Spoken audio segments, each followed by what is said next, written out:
Hi dear students, so today we are back with another chapter. तो आज जो हम चैप्टर पढ़ने वाले हैं वो है nitrogen metabolism and nitrogen cycle. तो प्लांट किस तरह से नाइट्रोजन को एसिमिलेट करके अपनी ग्रोथ में यूज़ लेते हैं वो इस चैप्टर में हम पढ़ने वाले हैं। उसी के साथ हम पढ़ेंगे कि नाइट्रोजन किस तरह से एटमॉस्फेयर में और हमारे एनवायरनमेंट का एक बहुत इम्पॉर्टेंट हिस्सा है और इसकी साइकिल किस तरह से रन करती है। सबसे पहले इंट्रोडक्शन में हम देखेंगे नाइट्रोजन मेटाबॉलिज्म की definition. The assimilation of nitrogen containing compounds in plants is called nitrogen metabolism. तो प्लांट किस तरह से नाइट्रोजन को और नाइट्रोजन के दूसरे कंपाउंड्स को अपने ग्रोथ में यूज़ लेते हैं, उसे एसिमिलेट करते हैं, इसको हम नाइट्रोजन मेटाबॉलिज्म कहते हैं। Nitrogen is one of the macro elements required in high concentration by plants. तो ये भी आपको बात बहुत ध्यान में रखनी है कि नाइट्रोजन एक मैक्रो न्यूट्रिएंट है, यानी एक ऐसा एलिमेंट है जो बहुत ज़्यादा क्वांटिटी में प्लांट्स को अपनी ग्रोथ के लिए चाहिए होता है। It is a component of nucleic acid. As you all know, जब हम न्यूक्लिक एसिड के बारे में हमने 11th में पढ़ा था तो हमने पढ़ा था कि नाइट्रोजन ग्रुप इसमें ऐड होता है तभी जाके डीएनए और आरएनए का फॉर्मेशन होता है। It is a component of enzymes and proteins. तो ये भी आपको पता है कि एंजाइम्स जो है और प्रोटीन्स जो है वो अमीनो एसिड से बने हैं और अमीनो एसिड में अमीनो एसिड की फॉर्मेशन में नाइट्रोजन जाता है। और आपको ये भी पता है कि ऑल एंजाइम्स आर प्रोटीन्स। तो प्रोटीन्स और एंजाइम्स के लिए नाइट्रोजन बहुत ज़्यादा ज़रूरी है। कंपोनेंट ऑफ फोटोसिंथेटिक पिगमेंट्स, तो बहुत जैसे क्लोरोफिल हुआ, कैरोटीनॉइड्स हुआ, उनके फॉर्मेशन के लिए भी प्लांट्स को नाइट्रोजन की आवश्यकता होती है। Component of energy carrying molecules जैसे कि एटीपी और जीटीपी, इनके फॉर्मेशन के लिए भी नाइट्रोजन है और डिफरेंट प्रोटीन्स जो इनको कोट करते हैं उनके लिए भी नाइट्रोजन की ज़रूरत होती है। तो इस स्लाइड से आपने देखा कि प्लांट्स को नाइट्रोजन बहुत ज़्यादा अमाउंट में चाहिए। इसी वजह से जो फर्टिलाइज़र्स होते हैं वो नाइट्रोजन रिच होते हैं और प्लांट को एज अ सप्लीमेंट दिए जाते हैं। Nitrogen is a universally occurring element in all the living beings. It is predominant element present in nucleic acid, alkaloids, some vitamins and chlorophyll pigments of plants. ये हम पिछली slide में discuss कर चुके हैं कि नाइट्रोजन है वो एक बहुत प्रीडोमिनेंट एलिमेंट है, यानी बहुत ज़्यादा मात्रा में प्लांट्स को चाहिए होता है और बहुत सारे विटामिन्स, क्लोरोफिल का एक मेजर कंपोनेंट भी नाइट्रोजन होता है। ये यूनिवर्सली ऑकरिंग एलिमेंट है, यानी ऑलमोस्ट सारे लिविंग ऑर्गेनिजम्स में नाइट्रोजन की ज़रूरत होती है ग्रोथ के लिए। Thus, nitrogen play a very important and fundamental role in metabolism, growth, reproduction and heredity. तो heredity के साथ साथ reproduction, growth और metabolism में नाइट्रोजन जो है वो बहुत important role play करता है। Nitrogen gas is very unreactive. Nitrogen gas जो होती है वो जल्दी से हर किसी के साथ रिएक्ट नहीं करती। It is majorly an unreactive gas and a very few organism can extract it from the air. तो कुछ बहुत कम माइक्रो ऑर्गेनिजम्स और कुछ खास ऑर्गेनिज्म ही एयर से नाइट्रोजन को एक्सट्रैक्ट कर पाते हैं। आगे बढ़ने से पहले कुछ खास टर्म्स है जो आपको जानना ज़रूरी है।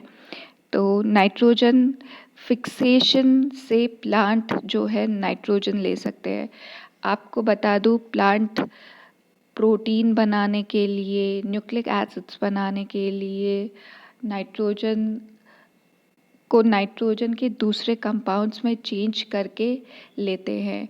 इस प्रोसेस को, नाइट्रोजन को उसके दूसरे कंपाउंड्स में चेंज करना और फिर प्लांट्स का उन्हें लेना, एसिमिलेट करना, ये नाइट्रोजन फिक्सेशन कहलाता है। तो आइए पहले ये टर्म्स जान लेते हैं। N2 which is nitrogen, as you all know. NH4 plus is ammonium, NH3 is ammonia, NO2 minus is nitrite, NO3 minus is nitrate, and NO2 is nitrogen oxide. Plant as a food starch या glucose लेते हैं, उसी में nitrate के ions जुड़ के amino acids बनाते हैं. Nitrate ions need to be added to carbohydrates to make amino acids. फिर अमीनो एसिड्स की जो चेन होती है वो जुड़ के क्या बनाती है, पॉलीपेप्टाइड्स. और ये पॉलीपेप्टाइड्स आगे जाके क्या बनाएंगे, प्रोटीन. सबसे पहले हम नाइट्रोजन फिक्सेशन अभी पढ़ने वाले हैं. मैंने आपको नाइट्रोजन फिक्सेशन के बारे में पहले ही बता दिया था कि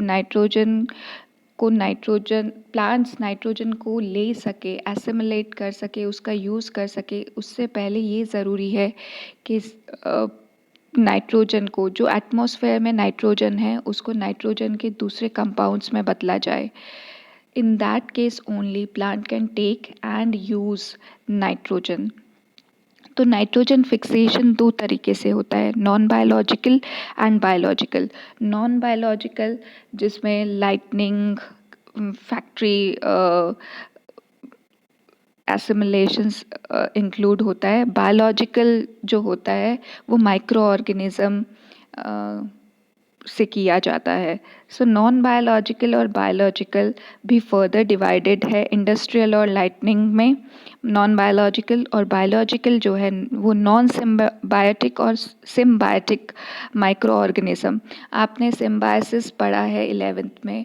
थोड़ा सा वापस से मैं आपको याद दिला दूँ. सिम्बायोसिस यानी एक म्यूचुअल रिलेशनशिप में अगर माइक्रो ऑर्गेनिज्म या दो ऑर्गेनिज्म एक साथ रहते हैं म्यूचुअल रिलेशन में, यानी दोनों एक दूसरे को कुछ ना कुछ जो है वो प्रॉफिट करवा रहे हैं, तो इस कंडीशन को हम सिम्बायोसिस बोलते हैं. इस मोड ऑफ लिविंग को हम सिम्बायोसिस बोलते हैं. तो बायोलॉजिकल दो तरीके से होता है. नॉन सिम्बायोटिक ऐसे ऑर्गेनिज्म जो फ्रीली नाइट्रोजन को नाइट्रोजन के दूसरे कंपाउंड्स में चेंज करते हैं, और सिम्बायोटिक जो किसी प्लांट के साथ या ट्री के साथ एसोसिएशन करके फिर डायरेक्टली उन्हें नाइट्रोजन जो है उनके बाय कंपाउंड्स में प्रोवाइड करवाते हैं. तो nitrogen can be fixed by lightning that converts nitrogen and oxygen into nitrogen oxide. Nitrogen oxide may react with water to make nitrous acid or nitric acid, which seeps into the soil where it makes nitrate, which is of use to plants. तो nitrogen fixation में सबसे पहले हम non biological तरीके से nitrogen का fixation करवा रहे हैं. एटमॉस्फेरिक जो नाइट्रोजन होती है, आपको पता है 80% अराउंड 78 to 80% जो एटमॉस्फेयर में है वो नाइट्रोजन है. तो जब लाइटनिंग होती है तो इस कंडीशन में नाइट्रोजन ऑक्सीजन के साथ मिलके नाइट्रोजन ऑक्सीजन ऑक्साइड बनाता है. ये नाइट्रोजन ऑक्साइड बाद में पानी के साथ मिलके HNO3 बनाता है, विच इज़ नाइट्रिक एसिड, जो सीधा सॉइल में जाके नाइट्रेट बनाएगी, और एज अ कॉन्सिक्वेंस वो प्लांट को as a growth nutrient provide हो जाएगी. Nitrogen in the atmosphere is highly stable and non-reactive due to the triple bond between atoms in an molecule. आपको ये भी पता है कि नाइट्रोजन के मॉलिक्यूल्स अपने आप में ट्रिपल बॉन्ड से जुड़े होते हैं, जो बहुत ही स्ट्रॉन्ग बॉन्ड है.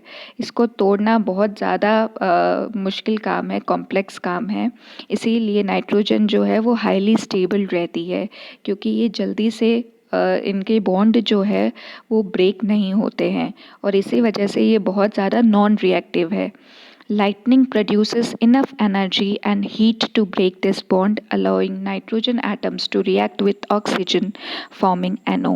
तो इस तरह से आप देख सकते हैं कि लाइटनिंग में इतनी हीट और एनर्जी प्रोड्यूस होती है कि वो इन ट्रिपल बॉन्ड को तोड़ने में कैपेबल होती है, और एज अ रिजल्ट NO यानी नाइट्रोजन ऑक्साइड बनते हैं. These compounds cannot be used by plants, but as this molecule cools, it reacts with oxygen to form NO. This molecule is turned react with water to produce HNO3 or iron NO3 which is usable by plants. तो plants nitrogen oxide को use नहीं कर सकते directly but they can use HNO3 और ion NO3 which is nitrate जो कि easily usable है plants से. अब अगर बायोलॉजिकल नाइट्रोजन फिक्सेशन पढ़े, इससे पहले मैं एक चीज़ और आपको बता देती हूँ, वो है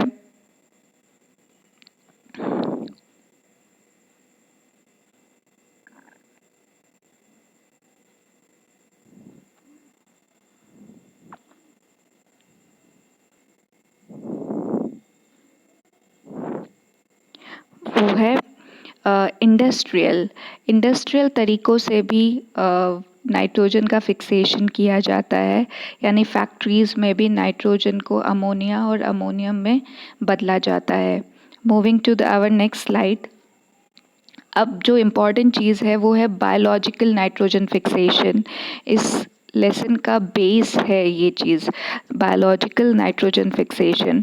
during the process of evolution some bacterial species have acquired the capacity to reduce nitrogen to ammonia, a process governed by a set of genes called the nitrogen fixation genes. तो इवोल्यूशन के time पे कुछ bacterial species में ये एक बहुत important capacity आ गई थी जिससे कि वो एटमॉस्फेरिक नाइट्रोजन को सीधा अमोनिया में चेंज कर सकते हैं, क्योंकि उनमें एक ख़ास तरह के जीन्स पाए गए जो कि निफ जीन्स कहलाते हैं, यानी नाइट्रोजन फिक्सेशन जीन कहलाते हैं. These species are term nitrogen fixing organism, may be non symbiotic microorganism that can live independently or certain bacteria living in symbiosis with higher plants. तो माइक्रो ऑर्गेनिज़म या इन bacteria की कुछ खास species है जो ये नाइट्रोजन फिक्सिंग का काम करती है, लेकिन इनमें भी सिम्बायोटिक और नॉन सिम्बायोटिक स्पीशीज़ अलग है. नॉन सिम्बायोटिक स्पीशीज़ जो है वो इंडिपेंडेंटली यानी फ्री लिविंग के साथ नाइट्रोजन का फिक्सेशन करती है और सॉइल में इंटर्न अमोनिया या अमोनियम जैसे प्रोडक्ट जो है प्रोवाइड करवाती है. वहीं अगर हम सिम्बायसिस या सिम्बायोटिक नाइट्रोजन फिक्सिंग बैक्टीरिया के बारे में बात करें तो ये कुछ खास ट्रीज़ के साथ एसोसिएशन करती है, लेग्यूम ट्रीज़ के साथ, और ऐसे ही बहुत सारी कुछ खास स्पीशीज़ के साथ उनके साथ एसोसिएशन में रहती है और अपनी ग्रोथ के साथ नाइट्रोजन फिक्सिंग करती रहती है. प्लांट से ये बहुत सारे प्रोटीन्स और अमीनो एसिड लेती है और इन टर्न उनको नाइट्रोजन फिक्स करके देती है. The former group encompasses certain species of heterotrophic bacteria, both aerobic and anaerobic, photosynthetic bacteria and several blue-green algae. तो अगर हम बात करें नॉन सिम्बायोटिक की तो बहुत सारी ऐसी स्पीशीज़ है जैसे कि एज़ोटोबैक्टर जो कि एक एरोबिक स्पीशीज़ है, और वही अगर हम बात करें क्लोस्ट्रीडियम की, वो एन एरोबिक मीन्स से यानी without the presence of oxygen काम करती है. The symbiotic system consists of bacteria of the genus Rhizobium together with many members of the family Leguminosae such as peas, beans, clovers, soybean, etc. तो symbiotic bacterias की हम बात करें तो rhizobium genus की है और बहुत सारे लेग्यूमिनेसी फैमिली के प्लांट्स के साथ एसोसिएशन में रहती है, जैसे कि पीस, बीन्स, सोयाबीन और क्लोवर्स के साथ. और एक बहुत important association nitrogen fixing cooperative association ये फॉर्म करती है. An essential feature of the symbiotic fixation is the development of modules of root of the plants. तो कुछ खास तरह की नोड्यूल्स यानी नॉट्स बनती है इन प्लांट्स के ट्रीज़ में, जिससे ये सिम्बायोटिक फिक्सेशन कैरी आउट होता रहता है. The symbiotic system consists of bacteria of genus Rhizobium together with many members of the family Leguminosae, peas, beans, clovers, and certain soybean trees. तो एक बहुत इम्पॉर्टेंट फीचर है। यहाँ पे आपको समझना है कि सिम्बायोसिस में जो बैक्टीरिया है वो लेग्यूमिनेसी फैमिली के बहुत सारे प्लांट्स के साथ एसोसिएशन करके उन्हें इंटर्न नाइट्रोजन फिक्स करके देता है। ठीक है, आगे चलते हैं। Lag haemoglobin in legumes, nitrogen fixation occurs in specialized bodies called root nodules। तो यहाँ पे आपको इस स्लाइड में ये पता करना है कि किस तरह से ये एसोसिएट होती है। लैग हीमोग्लोबिन वो प्रोटीन है जो इस पूरे नाइट्रोजन फिक्सेशन को कैरी आउट करने में हेल्प करता है। तो लेग्यूम्स में नाइट्रोजन फिक्सेशन रूट नोड्यूल्स में होता है। रूट नोड्यूल्स जहाँ आप अच्छे से देख सकते हैं, इनके इंटरैक्शन में राइजोबियम और लेग्यूम रूट्स आपस में इंटरैक्टेड रहती है और कुछ बायोकेमिकल स्टेप्स जो है वो इस नाइट्रोजन फिक्सेशन को पूरा करने में मदद करते हैं। However legume nodules possess special protein called leg hemoglobin. The synthesis of leg hemoglobin is the result of symbiosis because neither bacteria alone nor legume plant alone possess the protein. Recently, it has been shown that a number of host genes are involved to achieve this. In addition to leg hemoglobin, a group of proteins called nodulanes are also synthesized, which help in establishing symbiosis and maintaining nodule functioning. तो यहाँ पे आपको lag haemoglobin के बारे में बताया है कि लैग हीमोग्लोबिन वो प्रोटीन है जो बैक्टीरिया और लेग्यूम प्लांट दोनों साथ में मिलके एज अ प्रोडक्ट हम बोल सकते हैं, एज अ सिम्बायोसिस प्रोडक्ट हम बोल सकते हैं, जनरेट करता है।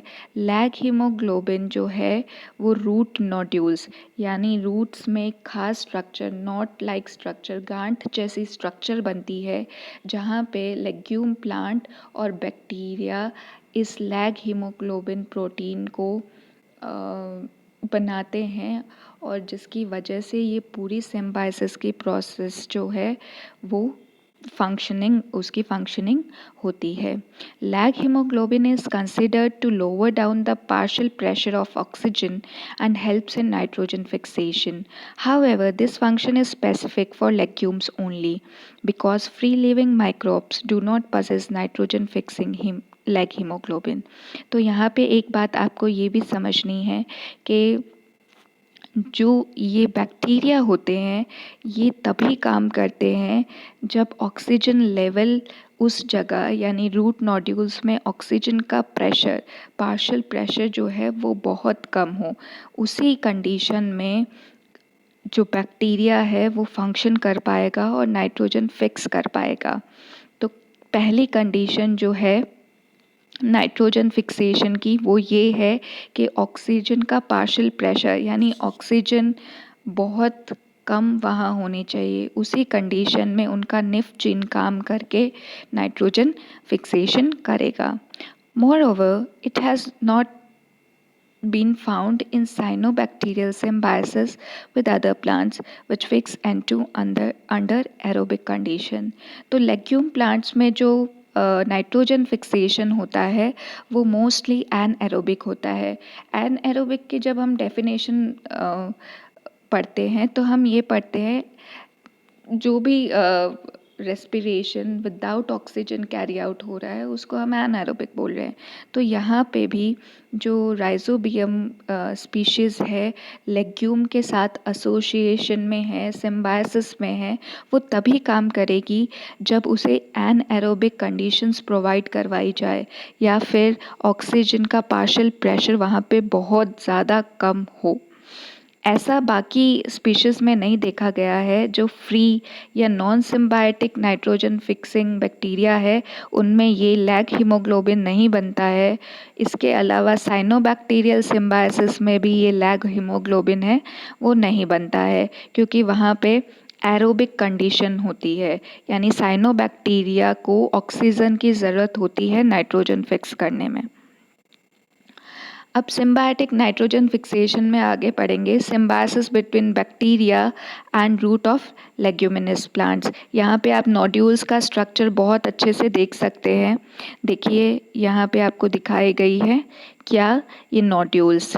Bacteria provide ammonia by nitrogen fixation, plant provide nutrients and shelter and an anaerobic micro environment.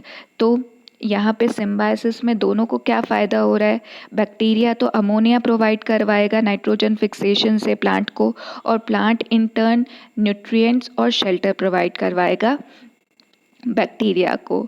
तो ये सिम्बायोटिक नाइट्रोजन फिक्सेशन हम पढ़ रहे हैं, जहाँ पे दोनों ऑर्गेनिजम्स को यानी प्लांट को और बैक्टीरिया को, दोनों को जो है इस एसोसिएशन से म्यूचुअल प्रॉफिट हो रहा है। Allows growth in nitrogen poor soil.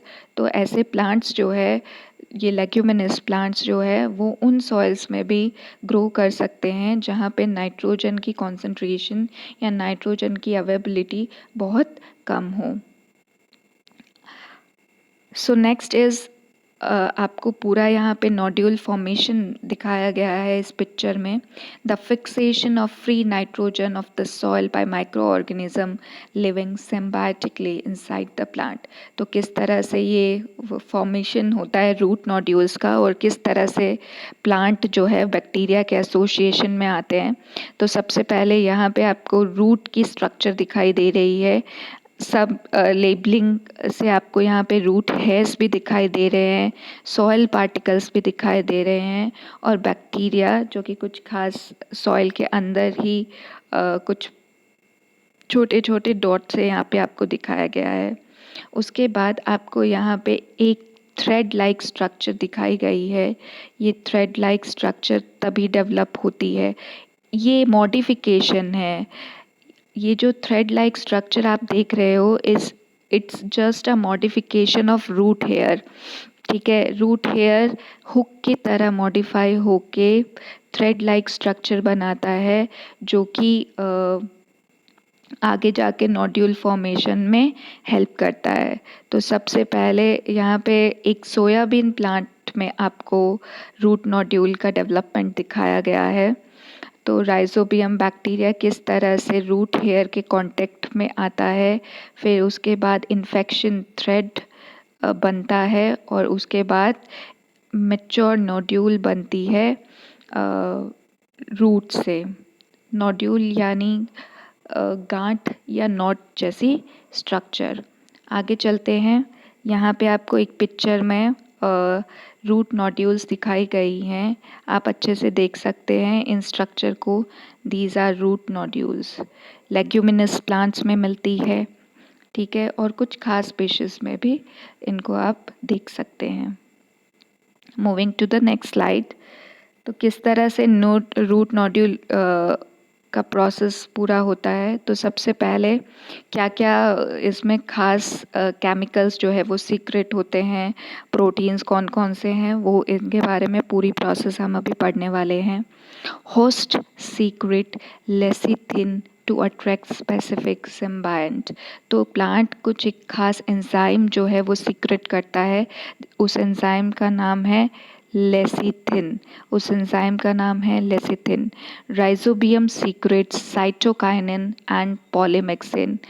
ये साइटोकाइनिन और पॉलीमिक्सिन सीक्रेट करने का जो रीज़न है वो रूट हेयर को बढ़ाना और उसे हुक की तरह मॉडिफाई करने के लिए ये साइटोकाइनिन और पॉलीमिक्सिन जो है वो सीक्रेट किया जाता है राइजोबियम से।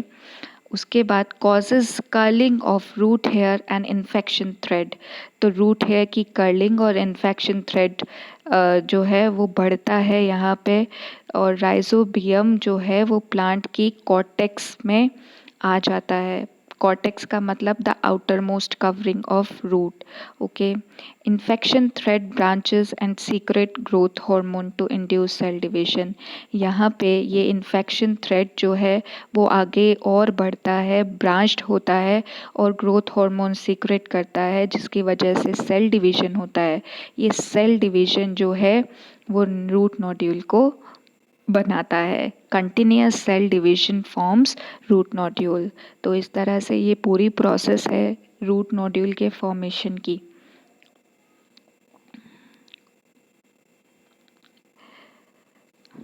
अब हम बात करने वाले हैं नाइट्रोजन साइकिल के बारे में। तो नाइट्रोजन साइकिल बहुत ज़्यादा आप बचपन से पढ़ते आ रहे हैं, 8th क्लास से आपने इसको समझा है, बहुत इजी है। साइकिल का मतलब एटमॉस्फेरिक नाइट्रोजन जिस तरह से डिफरेंट मोड से प्लांट्स और एनिमल्स तक पहुंचाई जाती है, उसी डिफरेंट मोड से वो वापस एटमॉस्फेयर में वापस दे दी जाती है। इस पूरी सर्कुलर मोशन को हम साइकिल से बताते हैं। बहुत सारी चीज़ें हैं इसमें, जिस तरह से जैसे इम्पॉर्टेंट प्रोसेस अगर हम बात करें तो नाइट्रोजन फिक्सेशन है जो हमने अभी अभी पढ़ा है। उसके बाद नाइट्रेट का रिडक्शन है, नाइट्रिफिकेशन है, अमोनिफिकेशन है, डीनाइट्रिफिकेशन है। यानी बहुत सारे प्रोसेसेस जो है वो इस नाइट्रोजन साइकिल में इन्वॉल्व है। सबसे पहले अगर नाइट्रोजन फिक्सेशन की बात करें तो एटमॉस्फेरिक नाइट्रोजन जो है वो बायोलॉजिकल और नॉन बायोलॉजिकल तरीक़ों से प्लांट्स तक और प्लांट से फिर एनिमल्स तक पहुंचाया जाता है। दूसरा तरीका जो नाइट्रोजन का एक्सट्रैक्शन करने का है वो है नाइट्रेट रिडक्शन। यानी नाइट्रेट को नाइट्राइट में बदला जाता है और अमोनिया में बदला जाता है। ये एक साइकिल है जिसे हम नाइट्रेट रिडक्शन कहते हैं। आप आगे हायर क्लासेस में इन्हें पढ़ेंगे। इसके बाद बात करते हैं नाइट्रिफिकेशन की, यानी अमोनिया से नाइट्रेट किस तरह से बनता है। पहले हमने नाइट्रेट से अमोनिया बनाया था नाइट्रेट रिडक्शन में। नाइट्रिफिकेशन में हम इसका वाइस वर्सा करेंगे, दैट मीन्स अमोनिया से नाइट्रेट किस तरह से बनता है। बहुत सारे माइक्रो ऑर्गेनिज्म भी इसमें पार्ट लेते हैं और अलग अलग तरीक़ों से अमोनिया से नाइट्रेट जो है वो फॉर्म होता है। अब अगली प्रोसेस की बात करें तो वो है अमोनिफिकेशन। अमोनिफिकेशन जो है वो ऑर्गेनिक नाइट्रोजन को अमोनिया में बदलना है। यानी ऑर्गेनिक नाइट्रोजन को किस तरह से आप अमोनिया में बदल सकते हैं, इंडस्ट्रियल तरीक़ों से भी बदल सकते हैं, कुछ खास माइक्रो ऑर्गेनिज्म की हेल्प से भी बदल सकते हैं। और डीनाइट्रिफिकेशन यानी इन सारी चीज़ों को वापस से एटमॉस्फेरिक नाइट्रोजन में बदलना डीनाइट्रिफिकेशन कहलाता है। इसमें भी अगर हम देखें तो बहुत सारे बैक्टीरियल स्पीशीज़ जो है वो काम में आते हैं। अगर आप इस पिक्चर को ध्यान से देखेंगे तो आपको एटमॉस्फेरिक नाइट्रोजन सबसे ऊपर दिखाई देगी। यहाँ पे आपको एटमॉस्फेरिक नाइट्रोजन दिखाई देगी जो कि बहुत सारे मोड से हमारी डे टू डे लाइफ का हिस्सा बनती है। वोल्केनो इरप्शन हो या फिर लाइटनिंग से वो सॉइल में, प्लांट्स में और उसके ज़रिए एनिमल्स में ट्रांसफॉर्म होती रहती है एक फॉर्म से दूसरे फॉर्म में। तो अगर बात करें लाइटनिंग की या फिर नाइट्रोजन फिक्सेशन की तो यहाँ पे आपको हर एक जो स्टेप है वो बहुत ही अच्छे तरीके से बताया है कि लाइटनिंग के थ्रू या फिर नाइट्रोजन फिक्सेशन बैक्टीरिया में अमोनिया में उसका चेंज होना, फिर नाइट्रिफिकेशन होना, उससे नाइट्राइट का बनना, नाइट्रेट का बनना, डीनाइट्रिफिकेशन होना और फिर वापस से एटमॉस्फेरिक नाइट्रोजन में पहुंच जाना। इन बिटवीन आप देखेंगे कि जो नाइट्रोजन फिक्सिंग बैक्टीरिया जिन्होंने सॉइल में नाइट्रोजन फिक्स किया था या रूट नोड्यूल्स के थ्रू नाइट्रोजन फिक्स किया था, वो जाते हैं प्लांट्स में और एनिमल्स में। जब ये प्लांट्स और एनिमल डेड हो जाते हैं और डीकम्पोज हो जाते हैं तो वापस उनका अमोनिफिकेशन होता है और ये अमोनिफिकेशन नाइट्रिफिकेशन और डीनाइट्रिफिकेशन के थ्रू एटमॉस्फेयर में चला जाता है। तो यहाँ ये पूरी साइकिल आपको बताई गई है, नाइट्रोजन साइकिल जिसे हमने कहा है। अब नेक्स्ट स्लाइड में चलते हैं। तो एक यहाँ पे स्लाइड है, नाइट्रेट को किस तरह से अमोनिया में बदला जाता है प्लांट्स। देखो हमने पढ़ा था कि फ्री लिविंग जो है बैक्टीरियाज वो नाइट्रेट या फिर नाइट्रोजन को नाइट्रेट में बदलते हैं। फिर हमने देखा था कि जो एटमॉस्फेरिक नाइट्रोजन लाइटनिंग से नाइट्रेट में बदली है, उसको प्लांट्स किस तरह से अमोनिया में बदल रहे हैं इस स्लाइड में आप देखेंगे। Nitrogen is nitrate is present in highly oxidized state while in ammonia in reduced form। तो नाइट्रोजन जो NO3 में यानी नाइट्रेट में होती है वो बहुत ज़्यादा हाईली ऑक्सीडाइज्ड स्टेट में मिलती है, और वही कम ऑक्सीडाइज्ड या रिड्यूस्ड फॉर्म में मिलती है अमोनिया में। इसीलिए नाइट्रेट को अमोनिया में जो बदलने की प्रोसेस है वो रिडक्टिव प्रोसेस है। वो कौन सी प्रोसेस है? रिडक्टिव प्रोसेस है। बहुत सारे स्टेप्स इसमें इन्वॉल्व है। तो सबसे पहले नाइट्रेट को बदला जाएगा नाइट्राइट में जो कि NO2 है। फिर इसे हाइपोनाइट्राइट में बदला जाएगा। हाइपोनाइट्राइट का फॉर्मूला H2N2O2 है। फिर इसे हाइड्रोक्सिल एमाइन में बदला जाएगा जिसका फॉर्मूला NH2OH है। और लास्ट में नाइट्रेट से इतने सारे स्टेप्स के ट्रांसफॉर्मेशन के बाद उसे बदला जाएगा NH3 यानी अमोनिया में। So thank you. This is the chapter main, जो भी हमने समरी है या फिर जो भी इस चैप्टर के मेन पॉइंट्स जो हमें डिस्कस करने हैं वो हमने इस PPT के ज़रिए कर लिए हैं। अगर आपके पास कोई डाउट्स है तो you can ask me directly और you can put a question on the doubt section. Thank you very much.